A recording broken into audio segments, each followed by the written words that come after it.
বিসমিল্লাহির রহমানির রহিম। শিশুদের খেলা ও শিক্ষা চ্যানেলে স্বাগতম। শুরু করছি চতুর্থ শ্রেণীর গণিত অধ্যায় ৮ পৃষ্ঠা ৯৪। নিচের ভগ্নাংশগুলোকে লঘিষ্ঠ ভগ্নাংশে রূপান্তর করো। লঘিষ্ঠ মানে ছোট ভগ্নাংশে আমরা রূপান্তরিত করব। এদিকে খেয়াল করো, 6/12। 6কে কত দ্বারা ভাগ যায়? 6কে 6 দ্বারাও ভাগ যায়, 12কেও 6 দ্বারা ভাগ করা যায়। 6 একে 6, 6 দুগুণে 12, তাহলে কত হইতেছে? 1/2। এটা ওই এক নিয়মই। 3কে কত দ্বারা ভাগ যায়? 3 দ্বারা। 21কেও কত দ্বারা ভাগ করা যায়? 3 দ্বারা ভাগ করা যায়। 3 একে 3, 3 7 21, উপরে 1 নিচে 7।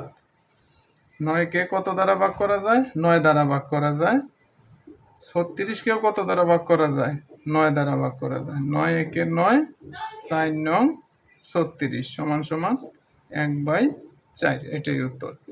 এই 16কে কত দ্বারা ভাগ করা যায়? 16কে 16 দ্বারা ভাগ করা যায়। 48কেও 16 দ্বারা ভাগ করা যায়। মানে সবচাইতে ছোট ভগ্নাংশে আমরা রূপান্তরিত করব।